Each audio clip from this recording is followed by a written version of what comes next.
Thank you for listening to Fem Talk 89 FM. We are on air at the Tano International Hotel Nadi, and it's time for a new season of Radio with Pictures on MyTV. Thanks to the support of UNDP, SCAFE program supported by the European Union, DFAT, and the International Women's Development Agency. Thank you, Francis. Take a moment to think about women who tirelessly support their families and communities without being paid. Women of the Vatukola Back Road community, which comprises of about 80 households, have to walk a 50-kilometer gravel road to access transport, and at night there are no street lights. In our first few episodes of Radio with Pictures, we've been hearing about women who travel a long distance to access markets, women who have to ride horseback to access information, participate in their own network meetings, or even to alert medical authorities. In the Malamala community, which is 15 kilometers from Nadi town, the gravel road is also causing health concerns. Women married into the Malamala community for up to 50 years have been without clean and piped water. They rely on creeks to bathe, collect water for cooking, to wash clothes, and it's the same source of water for their animals. Those that have access to boreholes report a high level of sanitation. And despite even their story being featured on Close Up back in 2013, there's still been no major progress to supply water to them.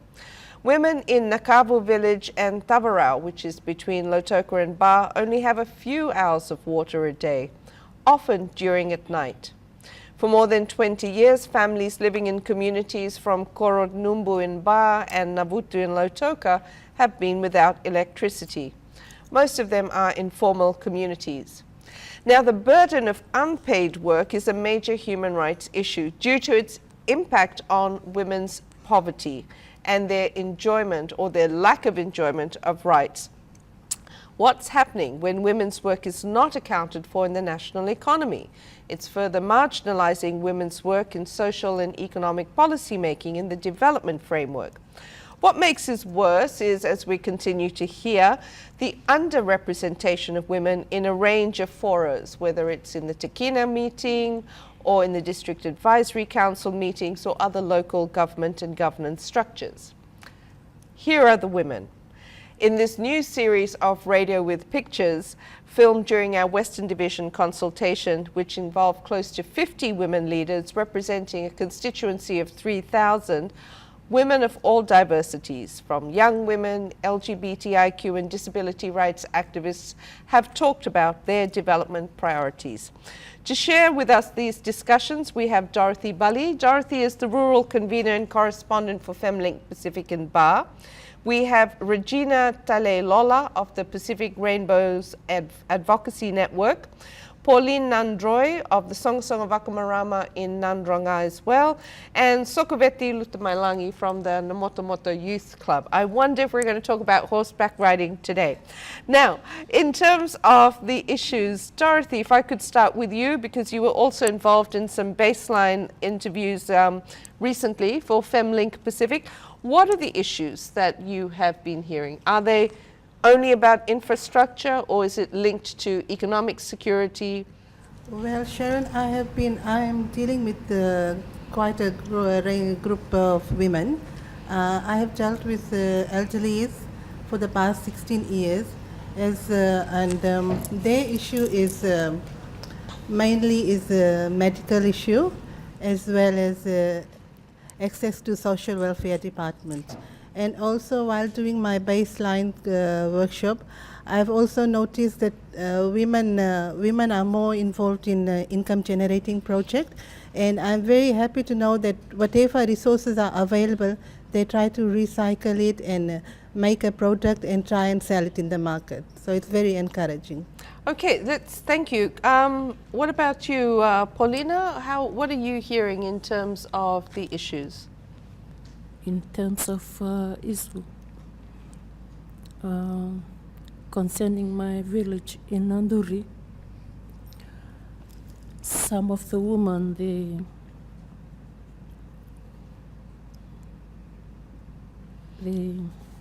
Are they involved in income generating? Yes,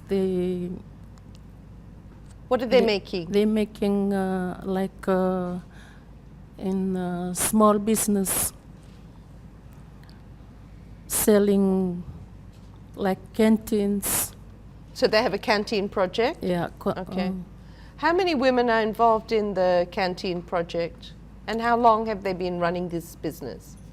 The canteen business started at 2012, and 12 women in the village.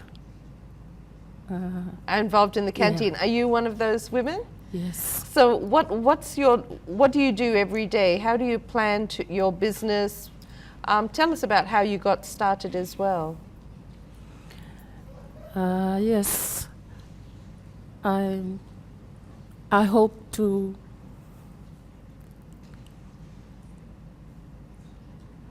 How much are you trying to make every week with the canteen, the 12 women that you're involved in? every week I have to pay $36.05 for my loan. So you took a loan. What kind of loan did you take? Tell us about that. How did you organize? I took the loan from SPBD in Singatoka. Okay, so you got a microfinance loan? Yes. And all of you got together and got this Yes. loan? So Every Tuesday in every week we should pay our loan. do your repayment. Yes. What was the total amount of your loan? My loan was 1,500. Okay, was And- that for all of you or 1,500 each? We have a different amount of loans Okay. in the village. Okay, so every week you got to make sure you're selling or making a profit of $36.05. What are you selling at the canteen? Yes, I'm selling basic food such as biscuit, noodles, tuna, and apart from that, I sell yangona and cigarette. Okay, so we won't talk about those sales. But in terms of, is the demand good? Are people buying? Is business good, or is business a bit difficult? Yes, a lot of people in the village, it's easy for them to come and buy for us the small business rather than traveling to town. So how far is town? Town is about 7 kilometers Okay, from the village. right. So you make that trip once a week, you pay off your loan, and you buy your products to take back to the canteen. Yes. Okay, thanks so much, Pauline. I mean, this is one of the examples of how women are organizing in terms of meeting their economic security. So if I could come to you, Regina, for young women, are these income generating ideas, do they resonate with you? Is this something that you're wanting to do as well? Tell us about the situation for you and your community. I'll be speaking on behalf of the single sex worker. And single mothers ended up in the street as sex workers because there's no assistance for them. Single sex worker mothers face difficulties in approaching assistance, and discrimination going through them, especially when they go out, since HIV/AIDS is awareness, and like single sex workers going for clinic, they are not feeling comfortable because of the treatment being done from them in hub centers. So that's When you talk about treatment, it's not the medical treatment you're talking about, it's the way your people are service acting towards you. Yeah. What happens when you go for your clinics? Like sometimes I go with my collectives down to the hub center, and that's what I find out, that it is too hard for them to enter the hub center because of the service of the nurses and the doctors, the way they look and the way they talk to them, which they don't like. If you had an opportunity in terms of your economic security, what would you like to be doing? I would like to get my collective together and give them, do something, do activities, advocate them to get them out of what they've been doing. What sort of training, or there's a lot of talk about capacity building activities. What are the kinds of skills you would like to acquire for you and your collective? Since every human has its own talent, and we've been through that, and by doing handicraft and all those activities they've come out with, so I would like to be with them. So we've got to make sure that the income generating programs that are being developed are reaching out to your collective as well and others like you. Exactly. Thank you so much, Regina, for sharing that. Sokobeti, young women. Namotamoto village is in the heart of Nadi town. A lot of challenges for you as a community. You're in the village, but you're right there in the midst of the hustle and bustle of this tourist centre. What are the issues for you in terms of the youth club that you've been trying to address? In terms of national development, Sharon, I would like to see that there is more youth inclusive in the capacity development with a specific focus on the young women. Not only we're focusing on the youths, but youths of all diversities, including the youths with disabilities and our minorities. What kind of capacity building? Regina just mentioned handicraft production is one example of using the talent. What are the talents you're seeing? We've heard in this Radio with Pictures series that we've got a high rate of dropouts. Young people are dropping out of school because they're not getting the marks in exams. Young women are not able to complete their studies if they suddenly fall pregnant, if they get pregnant. Do we need to be supporting those young mums to go back into school? What could be some of the solutions? That's a good idea, Sharon. Getting the young mums back to school. I would say another thing is if we could ask the government if they could provide materials, because we have youths mostly in the village who have skills and talents which they can use. So if they can provide materials for the youths in the village, so they would be able to do something to have some income generating projects in the village. Be specific for me. If you were talking to national development right now, what kind of material, what does that cost? And is it possible to get partnerships with private sector or other organizations? So what are the kinds of materials you're talking about? Are you talking about this kind of fabric, or are you talking about things to hammer and... Yeah, I'm talking about the fabric, to do some sewing, or I would say some farming utensils, whereby the youths can, I would say, partnership with some of the businesses around in the town. When the youth group meet, and what are you doing in your youth group meetings? Are you fundraising? Can you not fundraise for that material yourself? Yes, we can. You can say fundraising, but most of the young women are not working at the moment, so it would be a little bit hard for them to get money from. To do fundraising? Yes. Okay, so right. That's why you're looking for the assistance. It's exactly. Not, so yes. It's almost like a seed money for your youth club to then develop some That's kind right. of yes. activities. Thanks a lot, Soko. In terms of public financing, you've worked a lot with the elderly, Dorothy.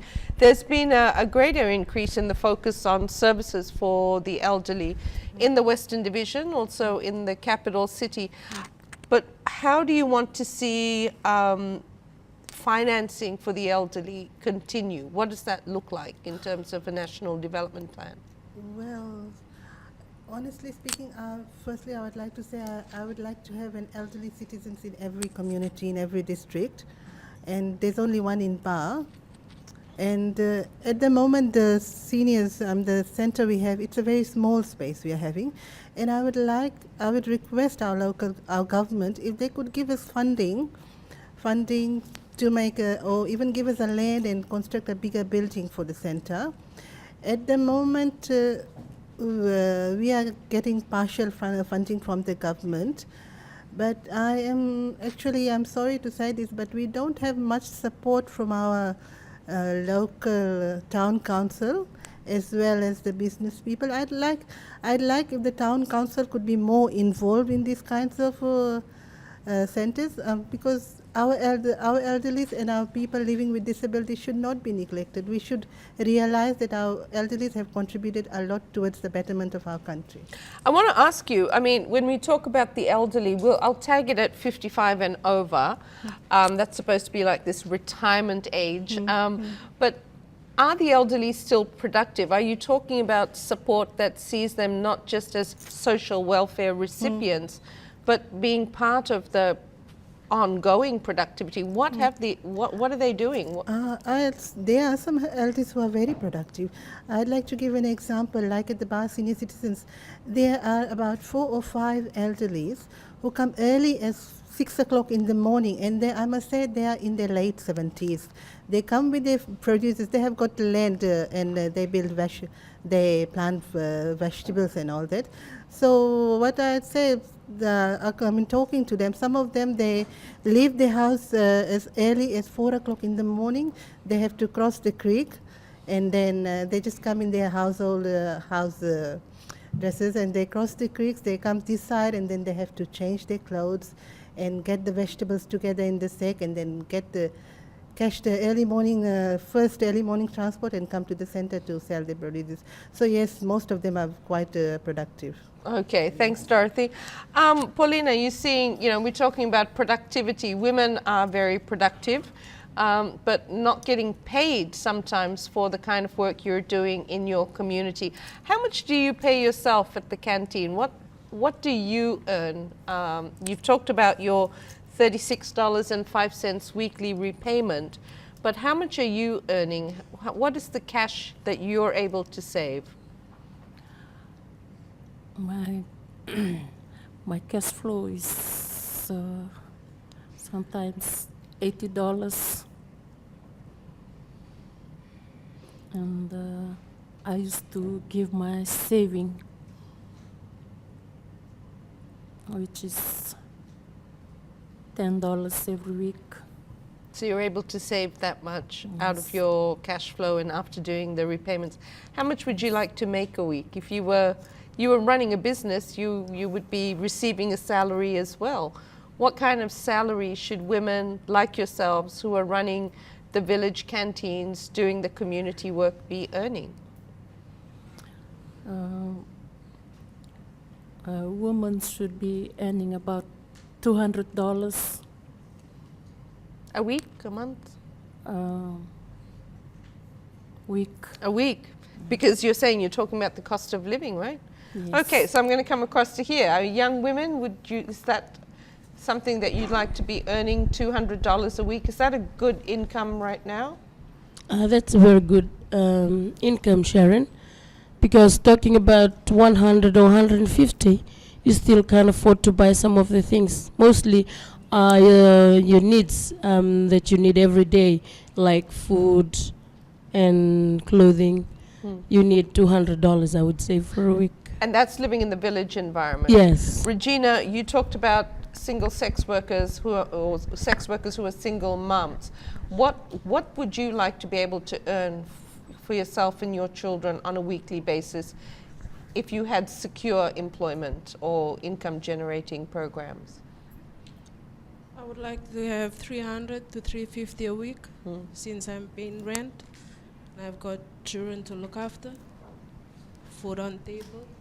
That's it. Okay, so with that in mind, whether we're earning $200 a week in the village community or $300 to $350 a week for a mom looking after her children, making sure there's healthy food on the table, paying for education. What would you like to see happen in terms of the National Development Plan? What should the National Development Plan focus on over the next 5 years? Regina? Income generating project, microfinance, social welfare assistance, insurance saving, patient assistance, and just a special clinic for sex workers. Okay, thank you. So in terms of health sector, Sokobeti, 5-year plan, what should be the priorities? 5-year plan, Sharon. I think I've heard with the last 2 segments regarding creating awareness workshops. When we have awareness workshops, after that they end up having a certificate, and after a certificate, where do they go? So I would request if Ministry of Youth could look into this, if they can, or the Ministry of Finance, if they can allocate a fund and distribute to all the different communities, then that's where the communities can work out what type of programs they can have for these youths or the young women who are just waiting around in the villages. So so a grant scheme that you could apply for these grants as your whole idea of these startup capitals. Yes, yeah? that's right. Okay, thank you. Paulina, for Nanduri and women like yourself involved in canteens, small businesses, what would you like to see in terms of the 5-year plan so that you are able to earn at least $200 a week? What would you like to see in the government plan? I would like to ask assistance for them to help me in my In the business. Yeah. So not just a loan to start the business, but the support for the ongoing business development. So it's a bit along the lines of what you're talking about. You need the startup, you need the support, but you need activities that support you throughout the 5 years as well. It was something that, even if it's like investing in infrastructure, keep budgeting for it, not just a one-off. Okay, thank you, Paulina. Dorothy, in terms of both the 5-year plan, but also, looking at the long-term 2035, not just for the elderly, but in the discussions we've been having with a diverse group of women from Ra to Nandrunga. What's coming through in terms of planning? What's priority? Well, I would like to request the government if they could have a special budget, not only for the elderly, but people living with disability as well as the young women.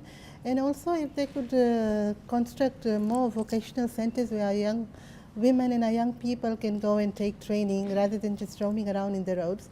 They will be more occupied. And also if the government could build a more disability, elderly friendly environment, like have more ramps. And if possible, just like if someone wants to go to the bank, they have to climb about 7-8 steps to go to the bank, and which is very difficult. Even for me, it is very difficult. And also easy access to public transport. As I've mentioned earlier in my reports, that the public transport, some of the elderly and the disability, they are unable to climb the buses. And if some provision could be done, especially for this group of people. So you're resonating, or you're echoing in terms of what Jyoti has said, that disability rights has got to be accounted for throughout the national planning, the national budget cycle, but you're also talking about the specific needs of young women. So whether it's the health sector, with your request for specific clinics, inclusive clinics, or for rural women in business, we need to be seeing these budget lines in the national budget, in the national development plan across all the different government departments. And clearly disability rights, LGBTIQ rights have got to be integrated. We're hearing from Bonita in the previous episode. It's there in the Constitution, but where is it in reality? So as we kind of wrap up our conversation, Dorothy, we've been talking about National Development Plan as a network. We talk a lot about human security together with gender equality and human rights. What's security for you and the women you've been talking to? Security for us to have a secured job, a secured home, and meals 3 times a day, and access to better medication. And also I'd like to say, Sharon, if our government could increase the family assistance allowance for our elderlies, $50 a month is nothing, because most of them are not good by health. And they spend most of the money in medication, because medications are not available in government hospitals. That's what I would like to say. $50 family assistance and security in terms of economic security. I'm going to come across to you, Regina. When you think about security for yourselves, your network, your children, what does that mean? How would you define security? Security for own land, own house. Once you have own land to yourself, you can do anything you want to do. And Dorothy's just raised that, we're talking about $50 family assistance. Are you able to access that? Do you get access to that kind of social welfare? No. No? Would that be enough for you and your children? No. Sokov, looking at definitions of security for the youth groups that you are involved in Namotomoto, but elsewhere as well, what would security mean to young people? Security, to have social security and have personal security, if they can, if there is no, to see that there is no violence, to see that they are safe in their community, and to see that they can contribute also, especially the youths, because most of the time the youths are left out in their communities, because the youths have new ideas and they can come out with new ideas to have new development. So if we can include the youths nowadays. So not just wait, so we should have a new style of decision making, that it's not you're waiting to be invited, but it should be almost standard operating procedures that women and youth are part of all of these development discussions, whether it's in the village or in other forums as well. And engage them to come in and to know that they can participate in different types of decision-making levels, divisional level or national level. Thank you very much for those thoughts. Sokoveti, thank you, Paulina, Regina, and Dorothy. Once again, when it comes to unpaid care work, whether it's young women or single mothers, or whether it's women working in their communities, it is a major human rights decision, because if it's not being taken into account, if their work is not being taken into account, their needs are not being taken into account, the diverse needs of women working in so many different areas, then it is impacting, it's exacerbating the feminization of poverty and a woman's right to be able to enjoy the rights and freedoms in our constitution. So ultimately, when women's work is not accounted for in the national economy, it's going to further marginalize women's work in the social and economic policy making framework as well. It's made worse when we're not invited into meetings to bring in our creativity and our ideas. So let's hope, Francis, that as we move into a new development planning process, young women of all diversities, women of all diversities are not just accounted for, but invited and fully part of the local government, local governance, and other government structures in decision making. That's where we wrap up Radio with Pictures, and I hand you back to Francis. Thank you, Sharon, and we'll be back at the same time next week for another episode of Radio with Pictures. And don't forget to tune in to FemTalk 89 FM Suva if you are living in the Nausori and Navua corridor, or FemTalk 89 FM Lambasa, on air from 10 a.m. to 2 p.m. every Wednesdays in Lambasa town.